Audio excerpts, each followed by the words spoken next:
cứ sốp ốp ô xa tờ đó lúc nè đểកើតនៅឆ្នាំវើលោកអ្នកដែលកើតនៅឆ្នាំវើរាសីលោកអ្នកក៏ឡើងខ្លាំងដែរនៅក្នុងខែ4នេះអ្នកដែលកើតឆ្នាំវើបើរាសីមិនឡើងទៀតបែបទប់មិនជាប់ទេនៅក្នុងខែ4នឹងអស់ស្បៀងហើយបាទព្រោះរាសីធ្លាក់មកធ្លាក់មិនមករយៈចុងក្រោយនេះអ្នកដែលកើតឆ្នាំវើគឺធ្លាក់ខ្លាំងមែនតែនហ្មងបងប្អូនណាបាទតាំងពី2024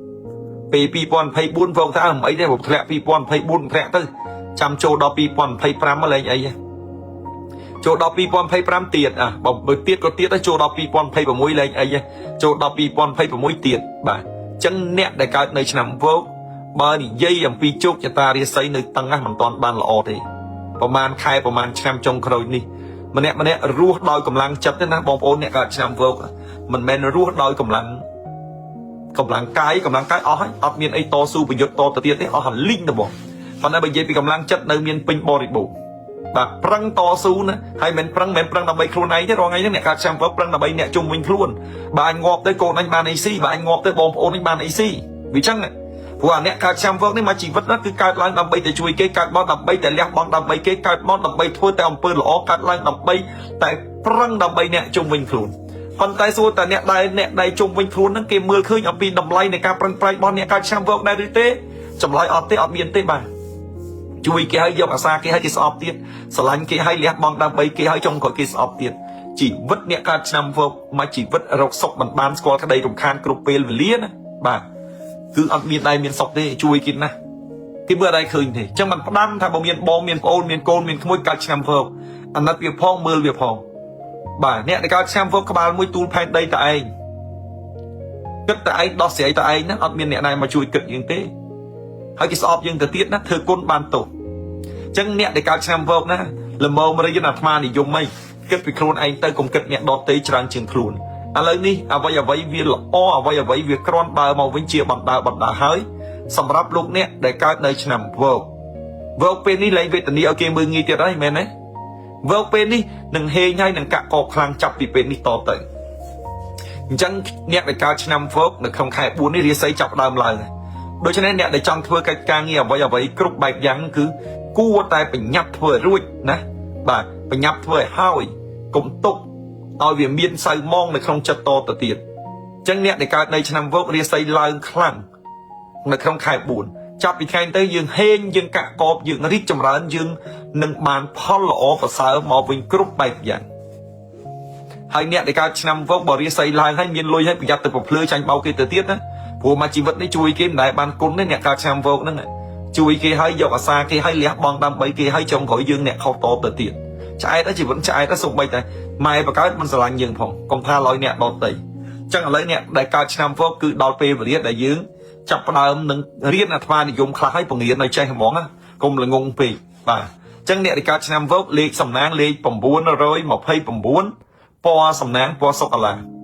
លេខសំណាងលេខ929ពណ៌សំណាងពណ៌សុកាឡាអញ្ចឹងអ្នកដែលកើតឆ្នាំវឹកចាប់ពីថ្ងៃហ្នឹងទៅហេងជោគជ័យរីកចម្រើនជាអត់ដងអត់ដំរាសីឡើងខ្លាំងហើយអ្នកដែលកើតឆ្នាំវឹកបើសិនជាចង់ឲ្យលក់ដូរដាច់បើចង់ឲ្យហេងបើចង់ឲ្យកាក់កបបើចង់ឲ្យរីកចម្រើនណាខ្ញុំលោកគ្រូមហាជុំណែនាំឲ្យបងប្អូនដែលកើតនៅឆ្នាំវឹកបងប្អូនជាវនៅខ្សែកទេវតាទ្រព្យយកទៅពាក់បាទខ្សែកទេវតាទ្រព្យនេះគឺជាខ្សែកទេវតានាំទ្រព្យមកចូលផ្ទះអញ្ចឹងបងប្អូនពាក់ខ្សែកទេវតាទ្រព្យនេះគឺបងប្អូននឹងលក់ដូរដាច់បងប្អូននឹងស្រូបលុយបងប្អូននឹងដោះបំណុលអញ្ចឹងលោកអ្នកដែលកើតនៅឆ្នាំវឹកជាវទេវតាទ្រព្យខ្សែកទេវតាទ្រព្យនេះយកទៅពាក់ឲ្យនាំលៀបនាំសំណាងហេងកាក់កបរីកចម្រើន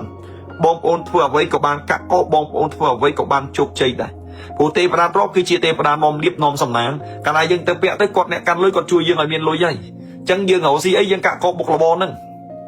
បាទយើងលក់ដូ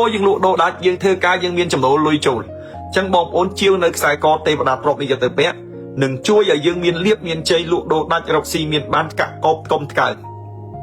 អញ្ចឹងអ្នកណាចង់បានក៏ជាវនៅខ្សែកទេវតាទ្រព្យនេះយកទៅពាក់ទៅបងប្អូននឹងហេងនឹងកាក់កបនឹងរីកចម្រើនហើយសម្រាប់បងប្អូនកុំក្មួយដែលជាបុរសដែលធ្វើការយូរហើយអត់ឡើងបនឡើងសាក់ទេការងាររកស៊ីចេះតែខ្វៀងគេចំណែនគេឈ្នាននេះខ្លាចគេណាយល់ពាក្យខ្លាចគេដែលដូចថា mình rừng mua mà mình to xu á khai chơi được bạc spa ta ở cầm lăng chất ở cầm lăng cay cái mưa nghi nè rau lôi mình sol cái hạ lư mình trôn chất cái shop bong ôn nó chiêu nó xài đây đi vô từ bẹt xài đây đi cái chiếc prophet xài đây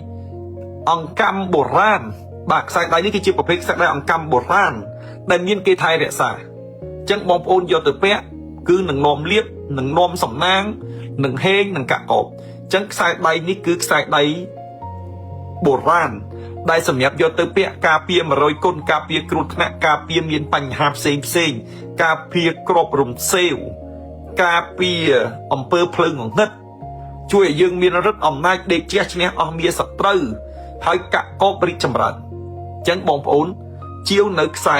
ដៃអង្កាំបុរាណនេះយកទៅពាក់បងប្អូននឹងហេងបងប្អូននឹងកាក់កបបងប្អូននឹងរីកចម្រើនអញ្ចឹងខ្សែដៃនេះគឺជាប្រភេទខ្សែដៃអង្កាំបុរាណដែលខ្ញុំលោកគ្រូមហាជុំអ្នកប្រមូលអ្នកសំសំរាប់សិបឆ្នាំយកមកទុកឥឡូវនេះដល់ពេលបងប្អូនអ្នកដែលមាននិស្ស័យយកខ្សែដៃយកទៅពាក់បាទមាននិស្ស័យជាវខ្សែដៃយកទៅពាក់ទៅហេងណាបងប្អូនមើលណាជាប្រភេទបោះបុរាណណាមិនមែនរបស់លេងទេបាទកុំប្រយ័ត្នណាបុរាណបាទអញ្ចឹងនេះអ្នកដែលបានពាក់សិតតែអ្នកសំណាងឲ្យការពារអញ្ចឹងបងប្អូនជាវយកទៅពាក់ទៅបងប្អូននឹងហេងបងប្អូននឹងកាក់កបបងប្អូននឹងរីកចម្រើនណាបាទអញ្ចឹងបើបងប្អូនចង់បាននៅខ្សែដៃនេះយកទៅពាក់អាចជាវបានបងប្អូនកូនក្មួយលោកអ្នកដែលកើតនៅឆ្នាំវោកបាទរាសីឡើងខ្លាំងចឹងវោកលេខសំណាងលេខ9 29ពណ៌សំណាងគឺសុកឡាបងប្អូនណាចឹងជូនពរឲ្យអ្នកដែលកើតឆ្នាំវោកទាំងអស់ហេងកាក់កបរីកចម្រើនហើយក៏ជោគជ័យទាំងអស់គ្នាបងប្អូនកូនក្មួយណាបាទចឹងសូមជូនពរឲ្យហេងសូមជូនពរឲ្យកាក់កបទាំងអស់គ្នាទៅបងប្អូនចង់បានបងប្អូនឆាតចូលពេកណាសូមកុំទម្លាក់លេខឬមួយក៏ដាក់ជាអីប្រយ័ត្នមានអ្នកដែលបោកប្រាស់ឆាតទៅហើយសូមបញ្ជាក់ថាខ្ញុំលោកគ្រូមហាជុំនិងក្រុមការងារអត់ដៃឆាតទៅកូនសិស្សមុនទេកូនសិស្សមានបំណងចង់តាក់ទងអីអាចឆាតមកតាក់ទងដោយខ្លួនឯងបាននៅក្នុងពេកអញ្ចឹងលោកគ្រូអរគុណតែប៉ុណ្្នឹងចោះជូនពរសុខសប្បាយណា